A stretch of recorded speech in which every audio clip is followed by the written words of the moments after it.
Hello there, world of tankers! Have you been wanting to do better in the cron, to play it like a pro? Well, in today's video, I'm going to be showcasing exactly how to play the Kranvagn, its capabilities out on the battlefield, and how you should be using it to your advantage. So if you enjoy this type of content like this and you'd like to see other tank tutorials and reviews, make sure to click that subscribe button down below, stay tuned, and join the Discord server. With that being said, we're going to take a brief overview of the cron statistics, talk about its armor, and then we'll actually get into some live gameplay. So let's start off with the vehicle's stats. The tank has, with calibrated shells, 2,650 damage per minute. Now, I should mention that is with me running one less food, so I could take off enhanced sandbags and then run a small food to increase that damage per minute by about 25, but there's really no point to do that.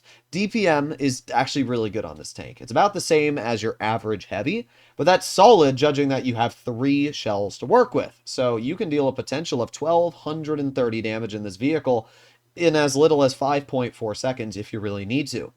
The cron features decent accuracy with 0.281 dispersion, and its aiming time is long, but you do feature reticle calibration if you need it, which will give you that better aiming time. Penetration-wise, it's average. It has 260 mils of APCR, which is on the lower side, and its heat isn't anything great either at 350 millimeters, but it's enough to cut through most heavies reliably, and judging that you have such a strong armor profile, you usually don't have to worry too much about being shot back, which means that you can play it pretty effective. When it comes to the damage per shot, 410 is actually really nice, and it means that you can go even trading with any other heavies, but because you have multiple shells, you can easily dunk out 800 or even 1200 damage if you need to. 9 degrees of gun depression, making this tank very flexible on any ridgeline as we can see.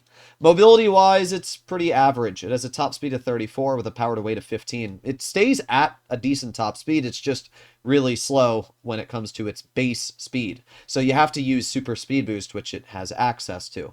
When it comes to the vehicle's traverse speed, it's actually pretty maneuverable, and the reverse speed is great at 18.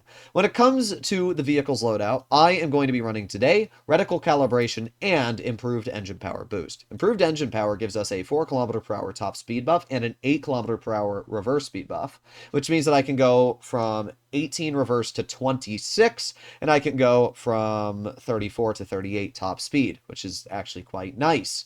When it comes to reticle calibration, this makes your vehicle aim 30% faster and has 30% better accuracy. So kind of just huge. And obviously you're going to run a repair kit to fix anything that may occur to your vehicle. When it comes to your equipment loadout, you need to run calibrated. I don't care if you think that you need more damage per minute. If you need more view range, you don't. If you're not averaging over 3,000 damage in your tier 10s, then it's not going to matter if you're running improved ventilation. Run calibrated shells. It's going to give you more penetration, 40 more mils on your premium. That is such a huge buff. It is mandatory to use. You're going to run enhanced gun length drive to get a half a second better aiming time, and to finish off refined gun to give you better base dispersion when fully aimed in. Defense system is going to give you better survivability. There is no reason to run improved modules on really any tanks. Defense system gives you 10% better engine durability, crew injury by 15%, and 25% better ammo rack durability. That is huge. Improved assembly is another very important thing. Gives you more health, 2585. Toolbox gives you better repair speed, and then improved optics, engine accelerator, and to finish off, consumable delivery system. So that is how you should fully equip your tank. When it comes to provisions, you have a lot of options here. Obviously, you need to run a large food. I would also recommend enhanced sandbags armor. But then you arrive to the final option. Now, should you take off a improved fuel to run something like protective kit? Well, honestly, I think this is definitely a viable option. Improved fuel does give you a bit better of top speed and power to weight, but read what protective kit does. It gives you 15% more protection from injuries, 10% repair speed for your tracks or anything that gets damaged, 20% to fire protection in case of engine damage, and 10% to ammo rack and fuel tank durability. This is a huge buff and will allow your tank to be much more capable on the battlefield. So that is why I will be dropping a fuel for protective kit. Running this will make your cron as effective as possible. Now we're going to take a brief look at the armor profile of this vehicle as well, so you can see what it's working with there. So let's take a look at the cron's armor. As we can see, it has a weak hull, but a very strong turret. So the hull armor, lower plate's about 170, meaning that you're going to get penned mostly everywhere. And the upper plate, it's not bad actually. It's about 250 effective, but it's still not great. Most shells, especially when you're rolling around a corner, are going to pen you. So your upper plate's only going to be strong when using gun depression. Then it's actually really good upwards of 400. This is how you want to use your Kron. You can hide these hatches, which are weak spots, by sticking the gun up, and the weakest point on your turret is going to be about 380 thick, meaning that only tank destroyers are going to have a chance of cutting through you. Even if you do pull out tank destroyers, this is what TDs see when you aim at them. Like, a lot of people think that the turret of this vehicle, especially after the calibrated shells changes, is now able to be penned, but not if you're using max gun depression. As we can see, it's still a very, very hard penetration, as long as you're aiming at your enemies. If you start to turn it, as we can see, it does become weak. So you have to stay hull down. That is the only way that you're going to want to use this vehicle. But it is an incredibly well armored tank, and if you can use it properly, it's going to get you very, very far. So we've talked about the stats, we've talked about the armor, and now we are going to talk about the gameplay. Now, the way the Kron works is you have most damage per minute on your third shell. What that means is that you should only shoot once, then reload once. Once, then reload once. You should not be dumping your clip. Now, you will probably see me dump the clip in certain situations here, but doing that will lower your damage per minute by about 500 to 600. So do keep that in mind. It is not always a viable play. So what exactly is going on here? Well, as much as I want to go up the bridge, as we can see, our team is going town. So we are going to stick with our team. It is always a smart play to make. We are going to activate our speed boost, and early game, we are not going to play entirely over-aggressive until we see where the enemy team's going. But judging that we see the enemy T-100 making its way over there, I am going to cross this, and we're going to go for it. Here we go, here we go. We do have that T-100 over here. I'm probably going to lose 300 health in the crossing. Actually, I didn't. Very surprising. All right, well, we have the Foch right in front of me, and trying to think of how we want to deal with this. Let's see if I can bait a shell from the Foch, maybe. Come on. Get baited. Really? He hits that. Okay. Well, it's your turn, Concept. It's your turn. Come on. Yes, there you go. Alright, well now you're going to shoot the Foch once and twice. There you go. That's pretty good. And his game's over. Now you can see sometimes it's worth it to use your shells to punish somebody. And we did that there. We took what was a fairly healthy player and absolutely annihilated him. Now I don't know exactly what's going on in terms of the rest of the team. Our Badger is quite low on health. And that's not very good. I don't know what caused our Badger to be so low on health. So because of that, I'm a little skeptic of what's exactly going on over there. But we have the mouse in front of me. I don't want to be blocked by my teammate, but let's get an easy shell into the enemy mouse. There you go. We also have the 183 poking. 513 damage into his vehicle. Not a great play from our 114. If I hadn't been blocked by that 114, I would have been able to save him about 1200 HP right there. So, definitely something to keep in mind, my dude. We have the Chieftain. We have the Jagdpanzer. We got a lot going on, and our team is not doing a great job right now. So what we're going to do is we're going to aim it on the rear of the Chieftain. We're going to get a nice juicer dealing over 700 damage into his tank. And again, we're going to play this smart. We're not going to over-aggress. Oh, actually, we can see the Yag in the open, though, so I'm going to aim it on that Yag very, very briefly. Let's activate our Reticle Cali, giving me that increased accuracy. And there we go. An easy 438 damage shot. Again, you can see how I'm saving my shells. I'm shooting on single shot. We can aim it on the mouse turret, and there you go. 346 damage into his tank. We shoot him once in the upper plate for another juicer. And now we're going to aim it on the Yag, who is driving up in the back. Sometimes it's beneficial to dump your shells. Sometimes it's not. In this situation, I know that I'm not going to be able to deal any damage until I move up towards this mouse. And judging that there's only a few tanks left on the enemy team, there really isn't much of a loss firing my shells. So I don't mind it. We're going to wait for my second shell to come back, however, which we can see has just gotten back now.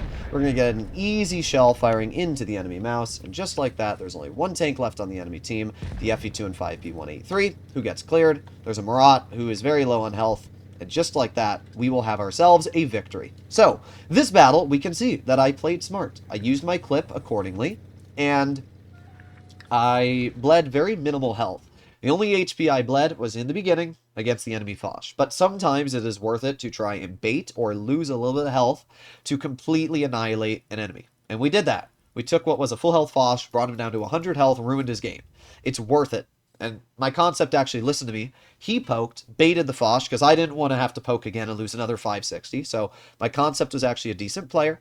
Did what I asked him to and helped me out. Good job, bro. And because of that, we did 4,300 damage, and you can see exactly how the Kron plays. You play it passive, you wait for the enemy to make mistakes, and because you have a clip, you can also play aggressive from time to time. We saw there that I very easily was able to deal, 1,200 damage. I shot the Yag once in the lower plate, I shot the Mouse in the turret cheek, and I also shot the Chieftain, and we got a nasty HE into his rear. Did over 500 damage, lit him on fire, and then bled him out for 700. So that's a really, really good situation there, and we played everything right. So here we are, another game. We have that same concept on our team. Hopefully he does a good job again. We can see how I don't really need, my speed, improved engine power booster, whatever it is, improved fuel. It's nice, but it's not mandatory. And, oh, bro, why? Why, no. Listen, guys, if you ever get me in your game, I have no problem if you're going to type or anything, but just don't stop when you're typing to me, because if I'm behind you and you stop to type, you basically slowed me down. And this crossing is very important to get to very early on, so having a teammate stop you is not ideal. In fact, I don't think I'm going to be able to... No, I'm not. Okay, well, that's very unfortunate. I was hoping that I was going to be able to move up, but wow, that shell went nowhere. Okay, well, we can see the 60 TP in front, we can see the 100, and I'm going to drop right on down. Beautiful. Okay, well, we have the 60 on the side, and hopefully that 60 doesn't look at me. We can move over to the 100. We can get some damage into his Tonkaler. Let's see. There you go. 312 damage. Now, as I mentioned, you have the most effective DPM in this vehicle when shooting it on single shots. There's no point for me to dump my shells right now. I can wait passively, patiently, and we'll see if the enemy makes any misplays. The U-100's kind of just giving us the advantage over here, so I'm going to move up. See if we can get some damage into him. Let's see. I'm not seeing a Yag or anything over there. Oh, but that's a VK-72. No, thank you. Which way is he looking? I can't tell which way that VK is looking, but it looks like he's towards me. Let's see. Show me your haul. There you go. 467 damage. There you go. 354. And boom. 513. Then we're just going to pull into cover. We're going to get actually shot in the side. But this is where sometimes it's worthwhile dumping your clip, because we can see I just brought a full health VK-72 down a huge amount of health. And now because I have a shell loaded before this player, I can just kind of wait here. And if the VK ever does try to poke, I can shoot him. And we also have that Yag on my side. I have a lot going on right now, and it's not looking great for my team. So what I'm going to do, so I'm going to put on my reticle calibration. We're going to aim it on the side of the Yag. There we go. We get an easy 372 into his tank. Get an easy shell into the 57 heavy. And yeah, we're going to clear... Well, I was going to say clear that 57, but I'm just playing this smart right now. There's no reason to over-aggress. There's no reason to do anything stupid. So let's just move up over towards the VK-72, and let's see what's going to happen here. Well, I'm going to aim in one shell on his tank. We're going to aim in one shell on the 100, track him so that our team can get an easy clear. In fact, I'll stop him so that he can't really leave. There you go. And bro is cooked. There you have it. That's the Kron. It's such an easy tank to play, because all you need to do is put yourself in a position where you have teammates behind you, where you have a clip that you can dump, and that's it. 3,600 damage this game. Now, you notice that certain situations I don't have a problem with dumping. That VK-72, for example. Bro thought that he was going to get away driving aggressive and putting on his tungsten and adrenaline. And when I saw him use tungsten, I knew that immediately he was going to try and make an over-aggressive poke. But because my tank can deal 1,200 damage, I will gladly shoot him for 1,200 and then have him shoot me back. Because I took off double the health the VK-72 dealt to me, and because that tank only has 2,200 damage per minute, it means I can always reload a shell faster than him, and then I can just slowly reload my clip again. The only time you really need to focus on the effective damage per minute of this vehicle is when you are in a situation where your team's not winning, and you are most likely going to be pushed, because you do not want to be on your single shot, lowest DPM, when you're about to be rushed. But in that game, as you saw, everything went well. Our tank played fine, and that is exactly how you use the Kron. So let me know in the comments down below what you guys think about this vehicle. Hopefully this helped you out, and if you'd like to see more like it, please consider smashing that subscribe button down below. See you in the next one. Bye-bye.